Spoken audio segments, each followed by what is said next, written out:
professora doutora Kátia.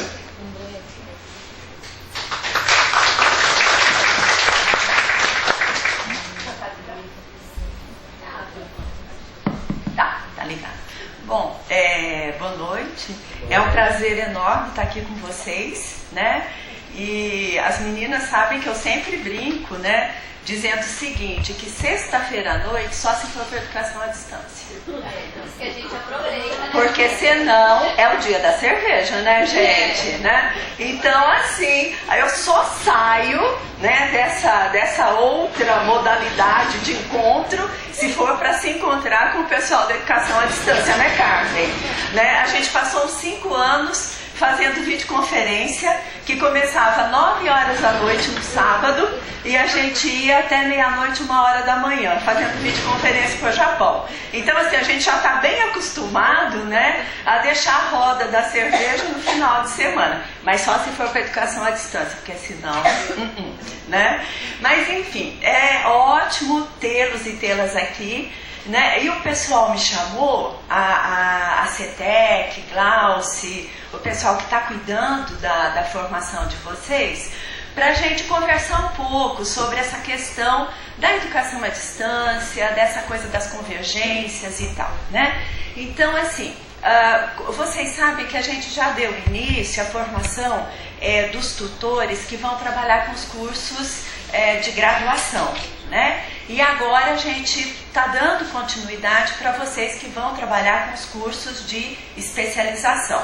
Então, assim, a ideia é que a formação, independentemente de ser graduação ou não graduação, mas que ela tenha o mesmo escopo, que ela tenha a mesma importância, independente do nível. A gente sabe que vocês vão ficar menos tempo com os alunos, que vocês vão ter um processo, eu não diria mais leve, porque esse processo de mediação, de conversação o tempo todo, né, que seja com o aluno, com os professores formadores, ele é bastante pesado, né? Mas vocês provavelmente passarão um tempo menor em razão do curso ser um curso, então, de especialização, tá? Então, assim, é um prazer enorme, tá? E a gente vai falar um pouquinho sobre convergências de modalidades educacionais, presencial, aberta e à distância. Outra coisa, tudo que eu vou dizer aqui, os slides, os textos que eu vou fazer referência e tal, já está tudo no ambiente virtual que vocês vão acessar. Então vocês podem ficar tranquilos que tudo isso vai estar lá para vocês. A gente já fechou, tá uma gracinha, né? Tá bonitinho, né? A formação, pelo menos essa que eu preparei, tá muito legal, né?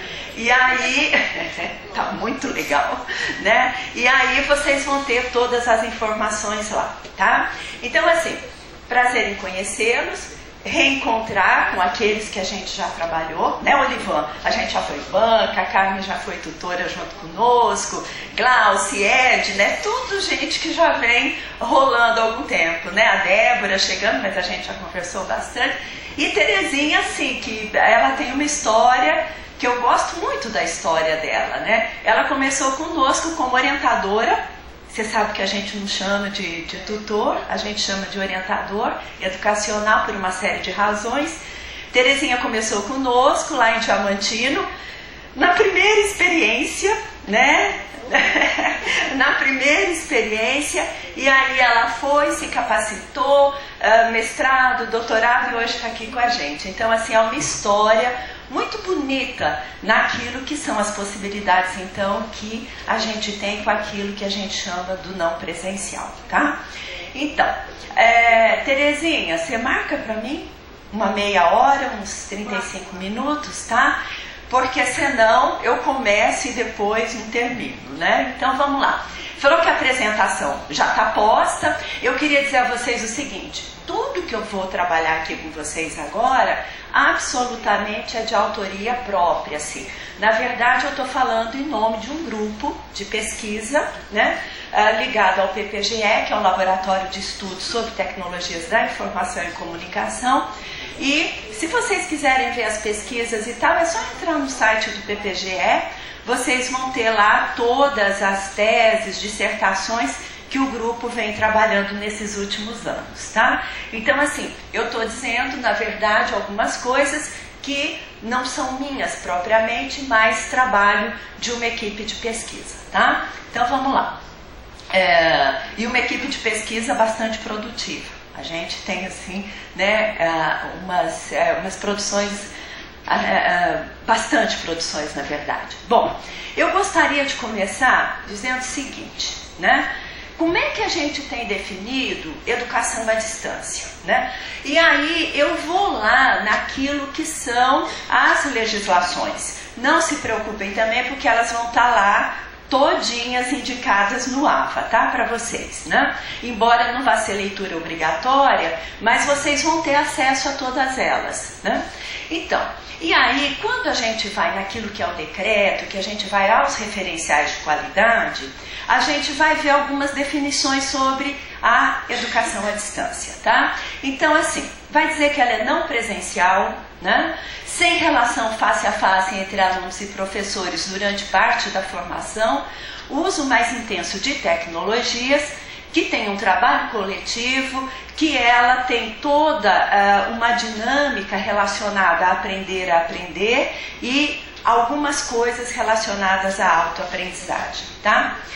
E aí a gente lá no grupo, e eu penso assim, nesses 20 e tantos anos de caminhada, a gente diz assim, não gente, mas essas definições não tem nada a ver.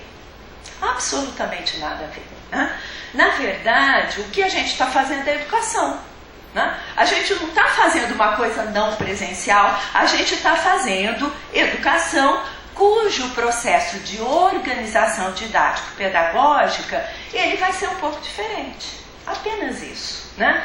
Então, assim, inclusive tem uma série de produções do grupo que vai muito contra a legislação naquilo de dizer que é uma modalidade. Não é uma modalidade. Modalidade é outra coisa, né? Então, assim, o grupo, a gente tem muita convicção, do ponto de vista teórico mesmo, né, de que nós falamos de processos educativos, processos educacionais, né, vamos dizer assim, cuja organização ela se dá de maneira diferente, né? Mas vejam, aquelas figuras tradicionais, inclusive, desse processo, elas estão presentes. Nós temos alunos, professores, os tutores, que muitas vezes são considerados como alguma coisa, vamos dizer assim, diferente nesse processo, a gente vai ver que não. Lá na Idade Média, a gente já tinha tutores, né? É claro que já com a escola moderna, isso vai se configurar de uma outra maneira, e aí a gente não vai entrar, porque senão nós vamos fazer história da educação, mas isso vai se configurar de uma maneira diferente. Mas em vários países, né, europeus, etc., a figura do tutor, ele é uma coisa que eu diria até relativamente comum, né, naquilo que é o acompanhamento dos alunos, tá? Então veja, para a gente essas definições, elas acabam numa tentativa de dizer que a gente faz alguma coisa diferente, né? E na verdade a gente faz alguma coisa que é muito própria do processo pedagógico. A gente vai trabalhar com plano, projeto político de curso. A gente vai organizar as disciplinas, a gente vai ter planejamento, a gente vai ter um processo de sistematização do conhecimento, né? Nesse momento, mediado por tecnologias, né? E cada vez mais essa diferença, ela vai tendo menos importância, né, Michele? A gente lá na sala, a gente já trabalha com AVA, né? Lá com o pessoal da graduação, por exemplo, a gente já tem o AVA, tem a coisa dos materiais e tal, e pouco a pouco essa diferenciação, ela está se tornando menos diferente, na verdade, tá? Então, vamos lá. Eu sempre brinco dizendo assim, quando a gente vai falar de educação à distância, a gente tem que esquecer tudo aquilo que já falaram dela sobre dela conosco, né, nessas definições, tá? Então vamos lá, a gente vê assim, pois é, aí a gente vai para a sala uma vez na semana, aí a gente tem a videoaula e tal. Bom, O que a gente tem visto nas pesquisas da gente, tá? É que os cursos, aqueles considerados bem-sucedidos, os alunos têm uma média de estudo de 10 a 15 horas por semana. O professor trabalha naquilo que são os ambientes virtuais, etc., tá? Junto com os tutores, na ordem de 20 a 25 horas semanais de trabalho. Aí eu pergunto a vocês, o que há de diferença nisso? Nenhuma, tá? É claro que a gente pode também fazer uma organização do projeto, do processo didático pedagógico, tá? Não considerando determinadas coisas, né? Mas se a gente fala de educação, nós vamos ter que ter determinados elementos que marcam esses processos e procedimentos, tá? Então vamos lá, né? E aí, nessa história toda, a gente criou um monte de clichê, né? E é cheio de clichê. Então fala sobre modalidade como se fosse alguma coisa específica. A gente já viu que não é, tá? Diz que o aluno tem autonomia, como se a autonomia não fosse um processo construído, né? Da anomia, da heteronomia, para se chegar àquilo que a gente chama de autonomia. Então, não é o aluno da educação à distância que, por milagre, né, ele vai constituir uma autonomia, absolutamente. É no processo de estudo que essa autonomia ela se constitui. Se eu não sei trabalhar com AVA, que autonomia... AVA é ambiente virtual de aprendizagem, né? Que autonomia eu vou ter nesse processo? Eu vou precisar aprender para que eu possa, então, ter autonomia, ter habilidades, etc. e tal. A pesquisa da Terezinha fala sobre isso, lá da literacia digital, das habilidades, enfim, necessárias, as competências, né? Então, essa autonomia, ela se dá num processo de construção também. Então não adianta a gente achar que o nosso aluno, né, do não presencial, ele vai chegar e ele vai ser autônomo, absolutamente, né? Por isso é importante o processo da formação, por isso é importante o processo de acompanhamento. Um outro clichê, né, e esse é fantástico, é assim: não, o aluno da educação não presencial, né, ele aprende a aprender. Como assim? A gente sabe que o processo do aprender a aprender, ele exige, né, um esforço, ele exige uma dedicação muito grande. Esse aprender a aprender, ele se dá também no processo, porque normalmente o que acontece? A gente fala assim, aprender a aprender, e aí a gente joga o aluno do lado, não é? Né? Mesmo com as criancinhas, diz, não, aquela escola que ela tem um método construtivista, como se o construtivismo tivesse método, mas enfim, as pessoas dizem isso, né? E diz assim, não, lá as crianças, elas aprendem sozinhas. Como assim? Né? A gente já aprendeu com Vygotsky e tal, que o processo da aprendizagem necessariamente tem mediação. Que seja pelo material, que seja pelo vídeo, que seja pelo professor, necessário processo de mediação. Nós não somos assim tão solitários no mundo, né, para aprender, né, que não se exija um processo de mediação nessas trajetórias e nesses percursos, tá? Outra coisa que se diz é, não, a educação à distância ela é super flexível. Aí eu brinco assim, como assim? Se os nossos alunos não fizerem as suas avaliações, se eles não passarem por determinados processos e tal, o que é que vai acontecer?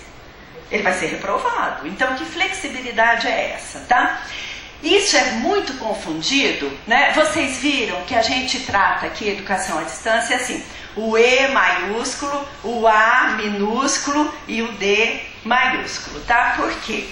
Aqui no Brasil a gente tem normalizado isso, porque no Brasil nós não fazemos educação aberta, né? A gente faz uma educação não presencial, mas aberta, como se define em outros locais, em outros países, a gente não faz, né? Qual aluno que pode chegar na universidade e escolher seu currículo? Vocês conhecem algum? Uma instituição? Não. Então nós não temos educação aberta, né? A gente começa agora alguns ensaios com aquilo que são os MOOCs, etc. e tal, daquilo que a gente chama de uma aprendizagem aberta. Mas essa aqui da graduação, da pós-graduação, etc., absolutamente ela é flexível ou ela é aberta, né? Tanto é que os currículos já estão pré-definidos, né? Os objetivos já estão pré-determinados.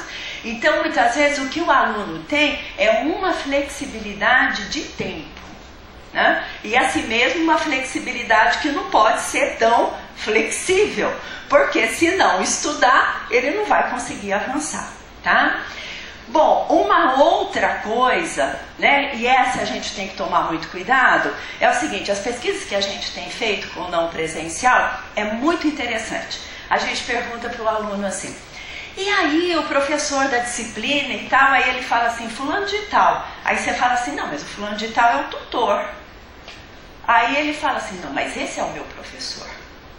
O que a gente tem visto é uma substituição do docente pelo tutor, né? E isso, gente, é assim, vamos dizer assim, é um desvio, né, de função, tá? Muito terrível, né? Quer dizer, se os alunos eles não percebem a presença do professor, que vocês sabem que não vai ser física, vai ser via AVE, etc. e tal, como é que se dá esse processo de formação, tá? Então, a gente